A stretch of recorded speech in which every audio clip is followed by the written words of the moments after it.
Well, thank you for that, and good evening, everyone. Over 300 years ago, King Louis XIV of France asked Blaise Pascal, a great French philosopher of his time, to give him proof of the existence of God. And without hesitation, Pascal replied, "The Jews, Your Majesty, the Jews."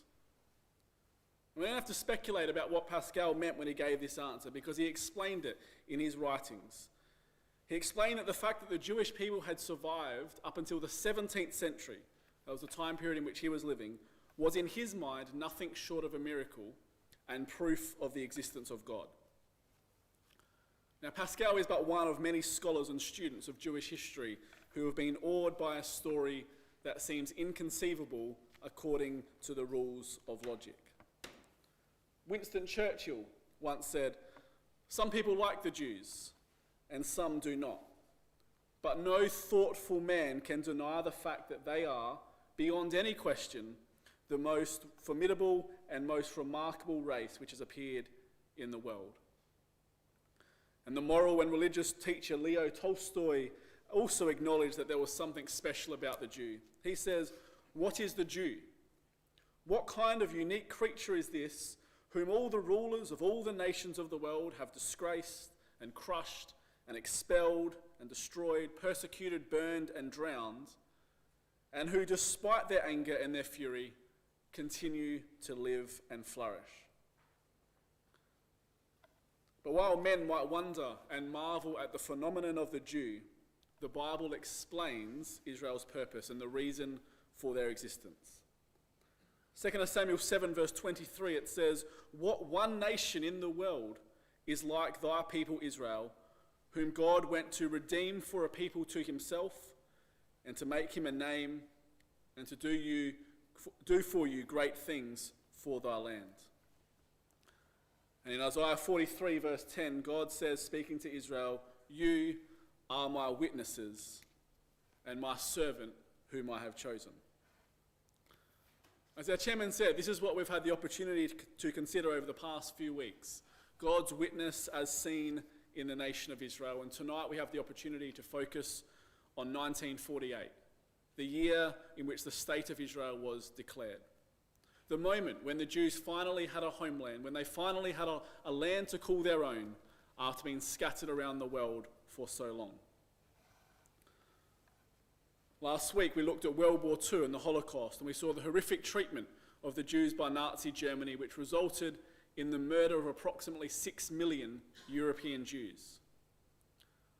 And tonight what we want to do is pick up the story from this point, from the conclusion of World War II on the 2nd of September 1945, and see how that in less than 3 years, the Jewish people went from their darkest hour to the realization of a 2,000-year-old dream of returning to the Jewish homeland. And hopefully, as we follow this incredible, inspirational and miraculous journey of the Jews, we will see this for what it was, a divine miracle that stands as a witness for the existence of God. But before we get into the history and look at all the events that culminated in the state of Israel being declared, I think it's important we remind ourselves of what the Bible says about Israel returning to the land. Because the restoration of the Jewish people to their biblical homeland is one of the most prophesied events in the Bible. What we're going to see tonight in looking at the re-establishment of Israel in 1948 is a fulfillment of Bible prophecy, but not just one or two prophecies. This is a fulfillment of many, many prophecies scattered all throughout the entire Bible. Prophecies written thousands of years before the state of Israel was declared, and in some cases, thousands of years even before the Jews were scattered. Let's quickly run through some of these that are all throughout the Bible, starting in Genesis. Genesis 17, verse 8, a promise that God made to Abraham, where he says, "I will give unto you and to your seed after you the land wherein you are a stranger, all the land of Canaan, for an everlasting possession, and I will be their God." Deuteronomy 30, verse 3, "Then the Lord your God will turn your captivity and have compassion on you, and will return and gather you from all the nations whither the Lord your God has scattered you." It continues, Jeremiah 12, verse 15. It shall come to pass, after I have plucked them out, I will return and have compassion on them and will bring them again, every man to his heritage and every man to his land. Ezekiel 36, verse 24. I will take you out from among the nations and gather you out of all countries, and I will bring you into your own lands. Amos, I will bring again the captivity of my people of Israel, and I will plant them upon their lands, and they shall no more be pulled up out of their land which I have given them, saith the Lord thy God. Jeremiah 16, but the Lord liveth, and that brought up the children of Israel from the lands of the north, and from all the lands whither he hath driven them, and I will bring them again into their land that I gave unto their fathers.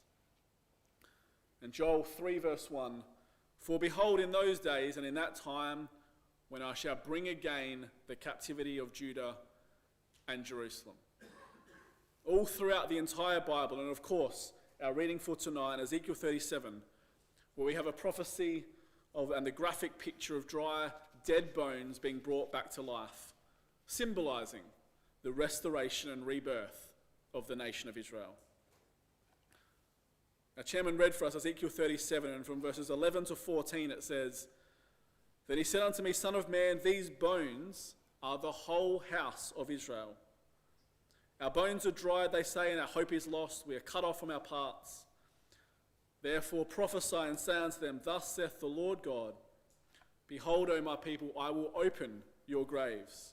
I will cause you to come up out of your graves, and I will bring you into the land of Israel, and you shall know that I am the Lord when I have opened your graves. So you can see the Bible clearly, without a shadow of a doubt, speaks about the return of the Jews to the land.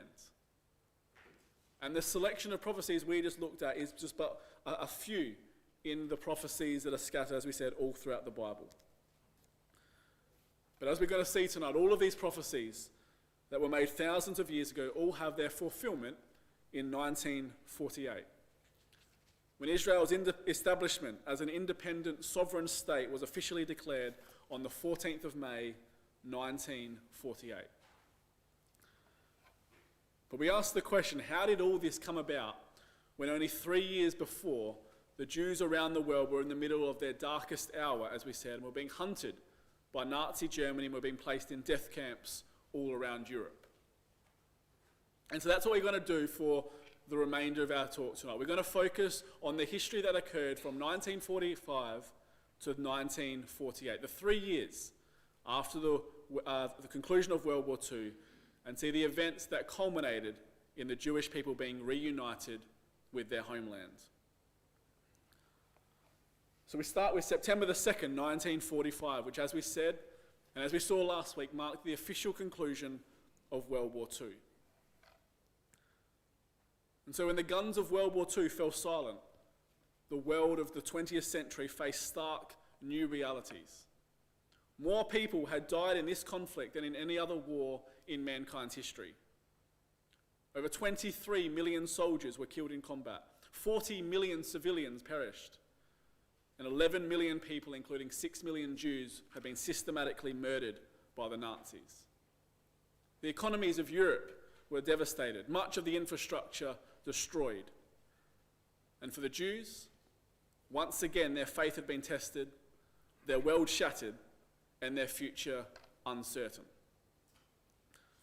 And so at the end of World War II, as the Allies advanced across Europe, they came across concentration camps filled with sick and starving prisoners. And when General Eisenhower, who was the supreme commander of the Allied forces, arrived at the first concentration camp, in his recollections of this day, he says, I have never been able to describe my emotional reactions when I came face to face with indisputable evidence of Nazi brutality and ruthless disregard of every shred of decency. Up until that time, I had known about it only generally or through secondary sources. I am certain, however, that I have never at any other time experienced an equal sense of shock.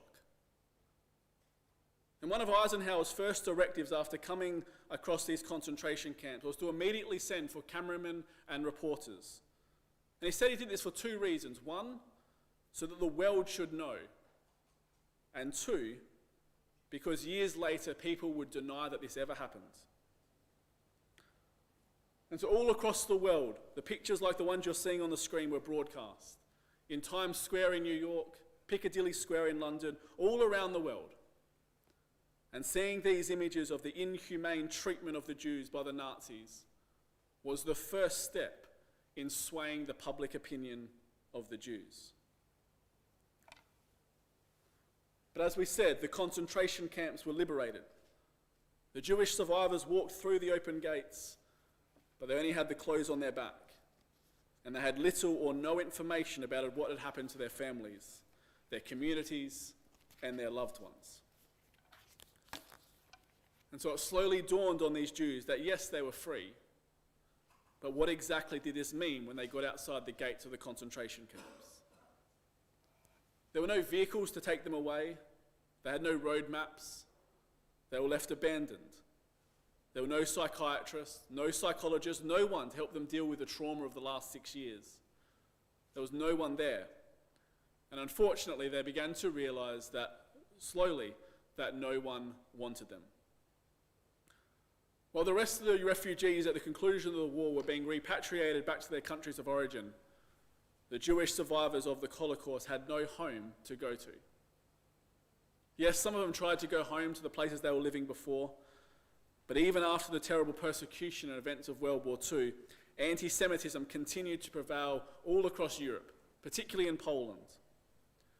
In fact, there was one instance in Poland in 1 year after the war, so a year after the war had finished, where there was a group of 64 Jews waiting to be transported and transferred to Palestine.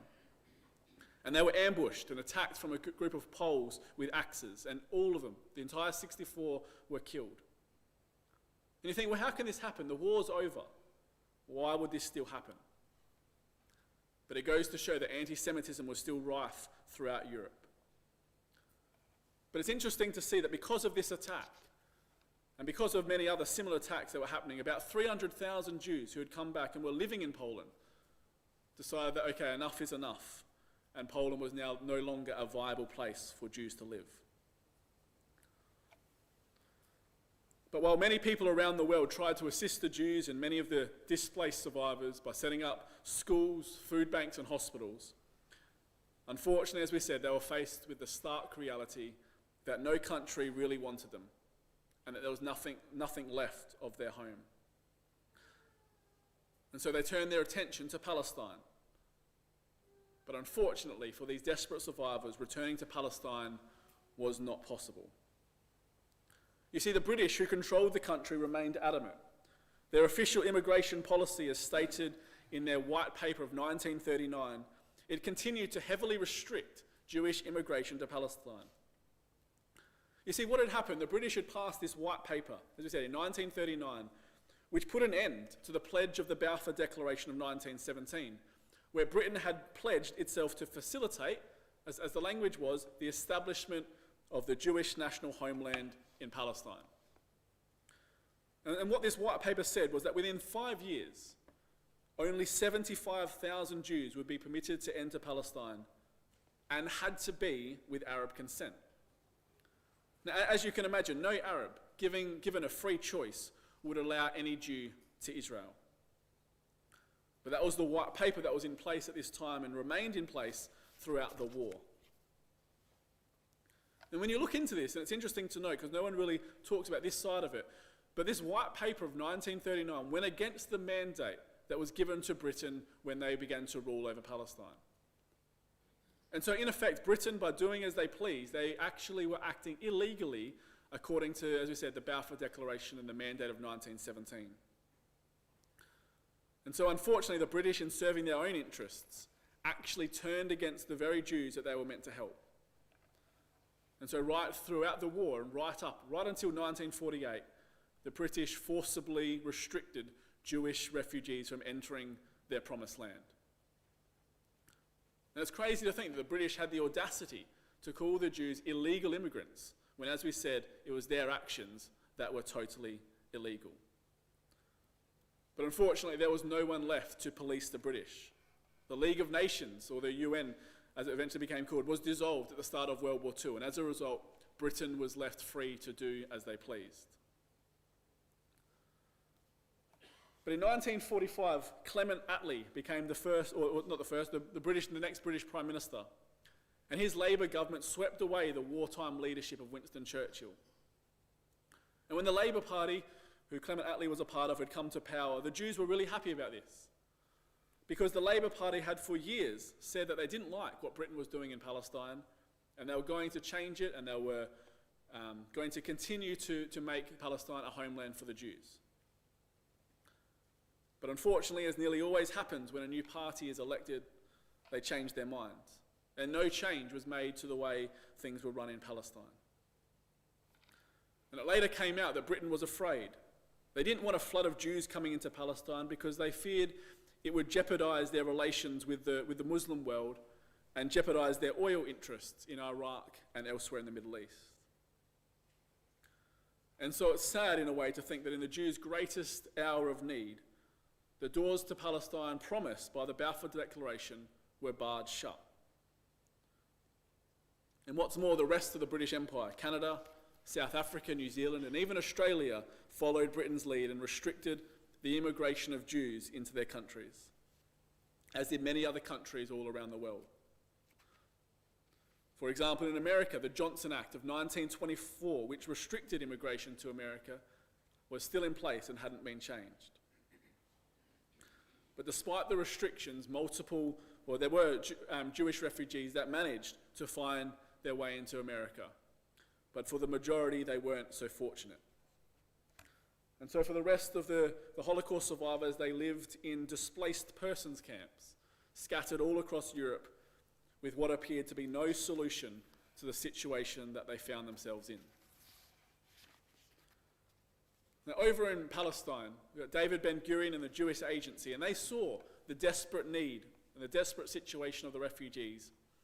And they saw it as a unique opportunity to change world opinion. And so Ben-Gurion began to visit these DP camps, these displaced person camps, and to bring the message of Palestine. And he said to the people in these camps, "I have nothing in my pocket to give you, but I have a promise. Remember the Hatikva, our national song, that one day you will arrive and we will do everything in our power to do it." And this idea of the Jewish state gave the people living in these camps two things. One, it gave them purpose, it gave them something to look forward to, and two, it gave them hope. And so Ben-Gurion came away from these camps with the feeling that these people, they were ready to fight for the Jewish state, because in a way this was a fight for their own life. And so with the increased pressure from the Zionists, world indifference and opinions slowly, very slowly, began to change. And eventually Harry Truman, who was the President of the United States at the time, after being convinced by the Zionists, sends Earl Harrison, who's a non-Jew, a prominent dean of the University of Pennsylvania. And he sends Earl Harrison to the DP camps to find out what's going on. And Harrison was so shocked when he got to these camps that he reports back to Truman and said, "We're treating the Jews here even worse than the Nazis." And he recommends to Truman that 100,000 Jews be sent to Israel. And out of character, Truman amazingly accepts this. And he gets in contact with Clement Attlee, the British Prime Minister, straight away, and he says, "Clement, don't you think we should send 100,000 Jews back to the Palestine? Because that should solve the problem that we've got with the Jews." Now, Truman wasn't exactly pro-Zionist at this point, but this was just a purely humanitarian response to the problem. But even so, the British were shocked. They weren't expecting this. But Attlee decided, okay, and he set up an Anglo-American commission of inquiry into these DP camps. A commission consisting of 6 British and 6 American members. And so these people split up and travelled all around Europe, going to all these DP camps to find out what was actually going on. And Chaim Weizmann, who we know later became the first president of Israel, was the first to testify. And he told the committee that there had to be a homeland, that everything he had been saying would happen was happening. And interestingly, all 12 of the committee unanimously recommended that yes, 100,000 Jews be sent to Palestine, and that Palestine become a binational state, guaranteeing safety for both the Jews and the Arabs alike. But you see, now the Zionists were in a bit of a dilemma. Yes, they wanted 100,000 Jews to go back to Palestine, but they certainly didn't want binationalism. And the Arabs were opposed as well because, well, they wanted it all. They certainly didn't want 100,000 or binationalism as well. But the British government, when they received this recommendation from the committee, were shocked and immediately rejected the plan. And we can look at that and think, you know what, that's disappointing for the Jews. They had the opportunity for 100,000 refugees to go to Palestine. But the British Foreign Minister, Ernest Bevin, flat out rejected it. Because you see, God had other plans. He wasn't going to allow binationalism or only 100,000 refugees. Because you see, had the British Foreign Minister agreed to the influx of 100,000 Jews to Palestine, maybe the whole question of a Jewish national home, of a Jewish state, would have evaporated. Because people would say, okay, you know what, we've solved the problem of the Jews. We've given them 100,000, that's what they wanted, end of story. But as we said, God was working, and Ernest Bevin was very stubborn on this. He wouldn't allow a single Jew above the quota of the 75,000, which was part of that white paper. And so we can look back on this and see that Ernest Bevin's actions were actually another example of God's hidden hand working in Jewish history. Just like Pharaoh hardened his heart and wouldn't allow the Jews to go to the Holy Land, Bevin's heart was also hardened against the Jewish survivors returning to that very same land. But it's ironic that Bevin's stubbornness strengthened the will of the survivors. And it was now their persistence against British injustice that influenced world opinion. And eventually it led to the creation of the State of Israel. But if we take a step back and we have a look at what else was going on during this time, throughout the war in Palestine, there had been an ongoing disagreement between the two Zionist camps on how to deal with the British. On one hand, you had Chaim Weizmann, David Ben-Gurion, and the Jewish Agency, who had maintained a truce with the British throughout the war. They thought that they could diplomatically sort the issues out with the British. Whereas on the other hand, you had two underground military organisations, the Irgun and the Lehi. And both of these organisations felt that the only way to get a Jewish homeland was to fight for it. They saw the British as the enemy. In their eyes, and I guess it was true to a certain extent, the British were only concerned about oil. They wanted Arab sympathy in the Middle East and they backed the Arabs. You see, over 50% of the world's oil fields at the time were in the Middle East and were owned by the British. And so it's a very good reason for the British for why they needed that land for their empire. But for these two military groups, they didn't care about that. They needed the land for their freedom, and they were willing to fight for it. And so the unrelenting policy of these Jewish freedom fighters was armed resistance, getting rid of the British by any means necessary. But initially, David Ben-Gurion didn't believe that these groups would be successful in kicking out the British, and instead thought it's actually going to be detrimental to the Jewish relationship with Britain. But it soon became obvious that Britain was not going to change their stance. And so although Ben-Gurion and the Jewish Agency couldn't officially change their position, unofficially, through their military wing, the Haganah, they joined forces with the Irgun and the Lehi and became this combined, united resistance movement. And they all worked together in blowing up railroads, bridges leading to Israel, British boats, etc. But as you can imagine, these groups didn't have the proper weapons to fight the British, and so they had to risk their lives to first break into British camps, steal their weapons, which they could then use on the British. And as you can imagine, many died in the attempt. So that's what's happening in Palestine. And meanwhile, in all across Europe, ignoring the unbending policy against Jewish immigration, the Zionist escape movement in Europe, helped secretly by the French and Italian governments, stepped up their undercover efforts to smuggle Jewish refugees to Palestine. In the summer of 1946, more than 4,000 immigrants were smuggled into Palestine.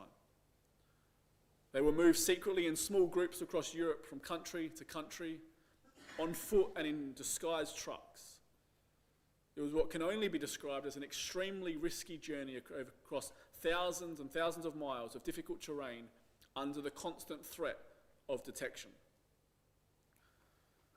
But when the refugees arrived at the ports in Italy or France, they were crowded into decrepit old boats that the Zionists had secretly purchased for the sole purpose of smuggling these survivors into Palestine. Now, the British couldn't stop these ships at France or Italy because France or Italy neither would cooperate with the British. But you see, the British couldn't allow these ships to get to Palestine because that would mean the end of that white paper, because the Arabs would certainly not agree to this. And so the British committed overwhelming forces to counteract further immigration. They mobilised 80,000 troops as well as the bulk of the military fleet of their Royal Navy for the sole purpose of preventing immigration into Palestine. And once again, ignoring international law, the British set up a naval blockade, stopping and boarding the immigrant ships in mid-ocean. And once they took control of the ships, they escorted them into Palestine, where the refugees were then sent to a detention camp just outside Haifa. And of the 63 boats that attempted to break the British blockade, only one officially succeeded. Over 60 boats that had made it from Europe to Israel were stopped by the British, with 52,000 Jews on these boats. They endangered everything, their lives, their families, everything. But they knew that the risk was worth it, far better than what was preceding them in Europe. And to all these survivors, they were placed in a detention camp, as we said, just outside Haifa. And every month, according to the quota of the white paper, the British released 1,500 Jews or Jewish refugees from the detention centre, and they were allowed to go into Palestine. But only 1,500 a month. But the immigration continued to thrive, and the camps soon became overcrowded beyond their capacity. And so in the summer of 1946, the British decided, you know what, the detention camp's too full, and they would deport the immigrants to Cyprus. And so they set up detention camps in Cyprus, where they deported these immigrants to. And they hoped that these detention camps would serve as a deterrent, but they didn't. The immigration ships just kept coming, and the confrontations between the desperate survivors and the British often turned violent. And this kept happening until we get to July 1947, and the incident that occurred with the Exodus ship, the largest immigration ship that was carrying over 4,500 Jewish refugees from France to Palestine. An incident that became highly publicised all around the world, and which finally helped to fully sway public opinion. And in the end, it was this incident that became the catalyst for the establishment of the State of Israel. And so to explain what happened in July 1947 with this ship, we've got a short video, hopefully only 5 or so minutes, which details what happened during this time and explains why it was this event that acted as the turning point in the fight for the Jewish homeland. The most infamous incident involved the 4,500 survivors on the immigrant ship, the Exodus. The English intelligence got to know about the plan, and as we came out from France, they were there. Daily they would approach us, they would say, in the name of His Majesty's government, we know that you are Jewish illegal refugees. Please turn around, go back, because you will not be allowed to land at your destination. By the time we reached the last day, there were 7 British ships around us. When they came to the conclusion that we are not heeding their command, they rammed the ship. The British boats were sandwiching us in now. and our boat was lifted up into the air. And we heard the boards of our ship cracking, splintering. The water went in and people were standing until here in water, the people that were on the lowest deck. The soldiers, helmets on, each of them had a shield in his hand, and they were ready to jump from their boat, but 800 hands were raised and 800 cans of goods were flying in the direction of the British, and within a few seconds the British decks on the two sides were cleared. The soldiers ran away because there was an overwhelming response, cheers of the young people, and that was the first time that our people could give expression to their frustrations of all those years. You see, now we were fighting back. You see, that was a great moment. There was a battle that was maybe 1.5 to 2 hours until the English just threw in tear gas, and we didn't see anything. A young fellow threw himself at the grenade and threw it back at the British boat. Now the British saw that he picked up the grenade and they killed him.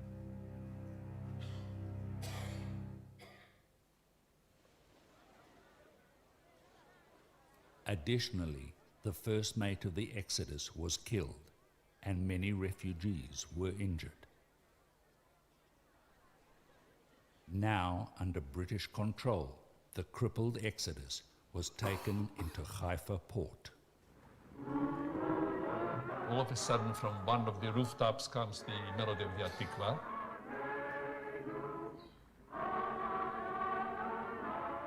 And then when the shore stopped singing, the front of our boat picked up the Hatikvah.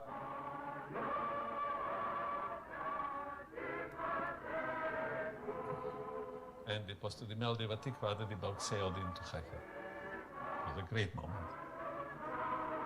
It was the most tearful, the most screaming Hatikvah that can be.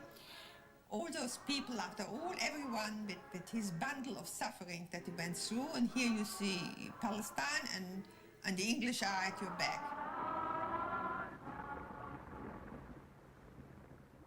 In Haifa, any hopes the survivors had of staying in Palestine were dashed. They were met by British troops, who immediately transferred them to 3 waiting ships that had been refitted and fenced in to prevent any resistance. The survivors thought they were being deported to the internment camps in Cyprus. However, the British had decided to ship them back to France as a deterrent against illegal immigration. In the harbor of Dubuque, France, another act of the drama unfolds as the Runnymede Park, one of 3 ships bearing 4,500 refugees, the displaced persons removed from the Exodus, bound for Palestine, refused to land in France. Lo nazuz mipo, we will not move from here. Israel, only to Israel, only to Israel.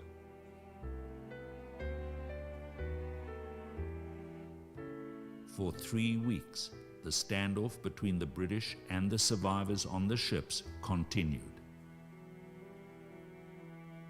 Living conditions were deplorable.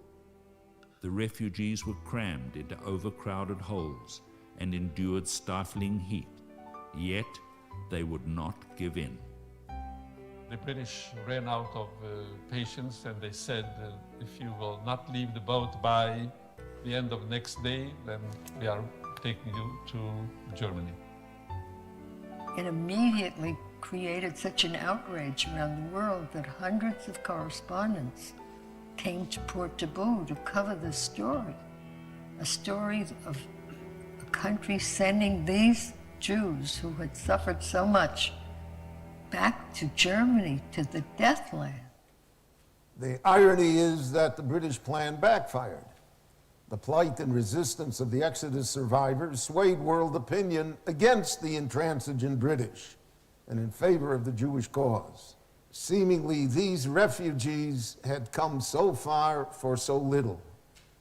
However, with only a glimpse of the promised land before being sent back to Europe, and armed only with their own will and determination, These saved remnants were a pivotal force in the fight for the Jewish homeland.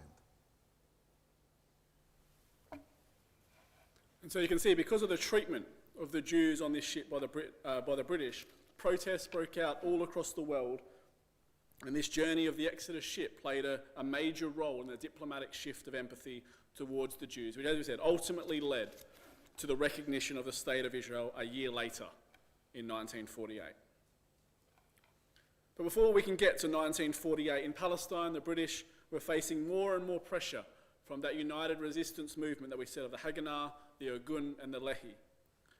And so the British decided they needed once and all put a stop to this. And they came up with a plan called Operation Agatha, which the Jews later called the Black Sabbath. And the reason they called it this, because one, it was on the Sabbath, but two, the British raided not only the Jewish agency building, but also rounded up all the Zionist leadership and the Haganah leadership. Over 5,000 people, including almost all the leaders, were arrested. David Ben-Gurion, being out of the country at the time, avoided arrest, but the Irgun were quick to retaliate, and their target was the British military headquarters at the King David Hotel in Jerusalem. And what the Irgun did was they put some explosives in milk cans underneath the basement of the King David Hotel. And according to stories, the Irgun warned the British that the explosion was going to occur and to vacate the hotel. Well, that didn't happen for whatever reason. Maybe they didn't get the message, or maybe they didn't want to take orders from the Irgun. But whatever the cause was, a terrible tragedy occurred and over 100 people were killed. And obviously the public wasn't happy with this, and the Haganah immediately distanced themselves from the Irgun, saying, we never gave support, etc., etc. But from that time on, the united resistance movement as a combined force was over. But despite Jewish unity in Palestine being in disarray, world opinion continued to swing in favour of the refugees in Europe and in favour of an establishment of a Jewish state. And it got to a point where in Palestine, bombings, ambushing, killings, and retaliatory murders were daily events. And the British faced increasing pressure both from the Jewish and the Arab rebels, as well as the growing problem of the Jewish refugees. And on top of that, you got President Truman openly calling for a humanitarian solution. And so with all that happening, in frustration and with the inability to solve the problems, the British said, that's enough. They decided to leave Palestine and refer the fate of Palestine to the United Nations. The British couldn't cope with the question of illegal immigration, and the struggle in the country became worse from day to day. And it eventually got to the point where Britain was seen more and more like oppressors, and the public opinion in the world would not accept that. And so at a certain point, the British felt like they don't know what to do, and they decided to quit. They felt like they were the punching bag of both the Jews and the Arabs, because both sides wouldn't agree to anything that was acceptable to the other. And so in May 1947, having been given the Palestine problem to solve, the United Nations formed the United Nations Special Committee on Palestine, or UNSCOP, an 11-member committee for the sole purpose to investigate the situation. And so it was up to this committee now to bring about God's purpose of a land for Israel. And the first thing this committee did was the exact same thing that the Anglo-American committee did straight after the war. They visited the DP camps all around Europe to get stories and see for themselves the people's need for a land of their own. So UNSCOP on the 1st of September 1947 announced its recommendation that there would be a separate Jewish and a separate Arab state in Palestine. Now, this date is significant, and it shows that God is working behind the scenes to bring about his plan. Because you see, Theodor Herzl, where the whole story politically begun for Zionism, wrote in his diaries after the First World Congress on the 1st of September 1897, if I say that in 2, 3, or 5 years a Jewish state would be created, everybody would laugh at me. But certainly in 50, everyone will know it. And here we are exactly 50 years later to the exact day, and UNSCOP's majority report came out for a Jewish state. And now we have, for the first time in 2,000 years, the reality of a Jewish homeland seemed possible. But with 56 members of the United Nations yet having to vote on this partition plan, the outcome was far from certain.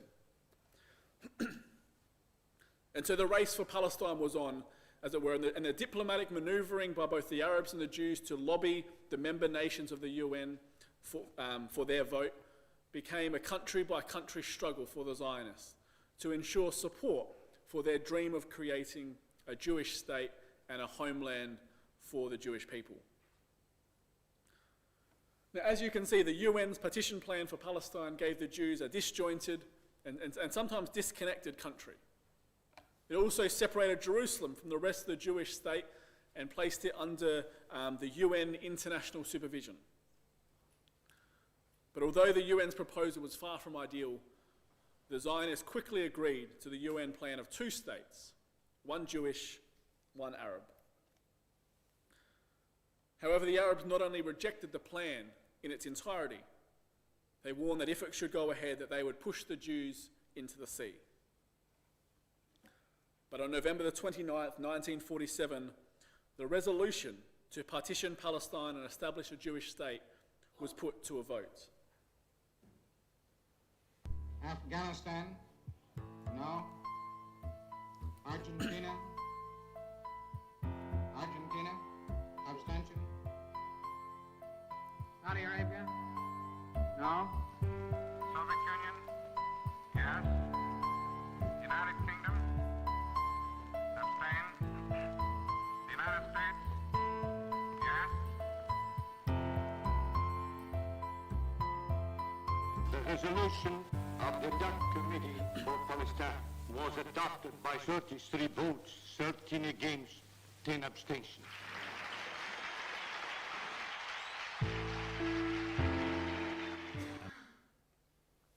In accordance with God's plan, the world powers had finally declared a Jewish state in Palestine to be legitimate. A dramatic result, given that it followed so closely on the heels of one of the most anti-Semitic periods in Jewish history. And then just over 5 months later, on the afternoon of May 14th, 1948, the British finally left Palestine after 30 years of mandatory rule.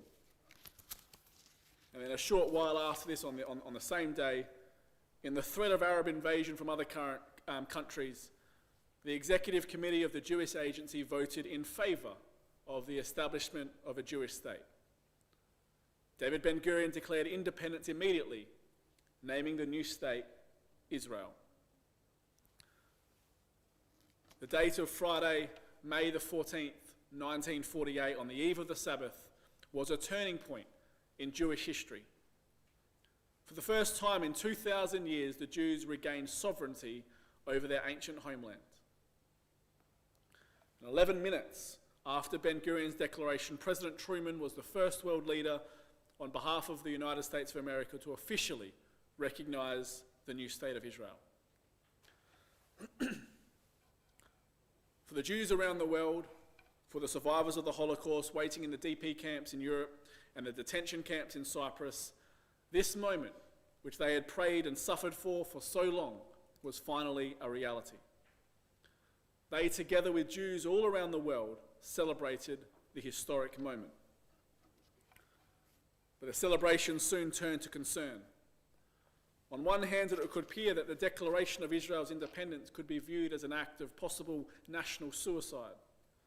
The whole Arab world against Israel, and with borders that could not easily be defended, the odds of survival were definitely not in Israel's favour. But as we have seen, it was the purpose of God to return the Jews to their land. And as was mentioned in the quotes we saw at the start of our talk, God was not again going to allow them to be driven out of Israel anymore. And so despite being attacked by Syria only hours after declaring their independence, and despite facing 30 million Arabs with only 600,000 Jews, the Jews did not give in. They would fight to the end, and with God working with them, they were able to survive the War of Independence as it came to be known.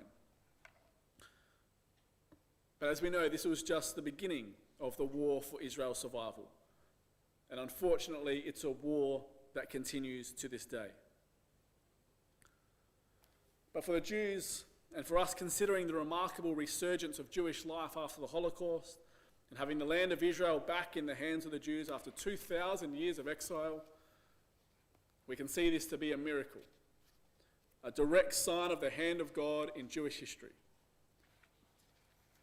And as we said at the start of our talk tonight, the existence of the nation of Israel today stands as proof and as a witness of the existence of God. Perhaps during no other decade has the pendulum swung as widely for the Jewish people as it did between 1945 and 1948. And tonight, as we have seen the incredible and miraculous journey of the Jewish people from their darkest hour to the realization of a 2,000-year-old dream, hopefully you've been able to see the divine hand of God working to bring about his plan of returning the Jews to their homeland. And so whenever we think about the Jews, or we see them on the news, let us all be reminded of the fact that God exists, and that he keeps his promises, and that he's working in the nations like we've seen tonight to bring about his ultimate plan and purpose with this earth.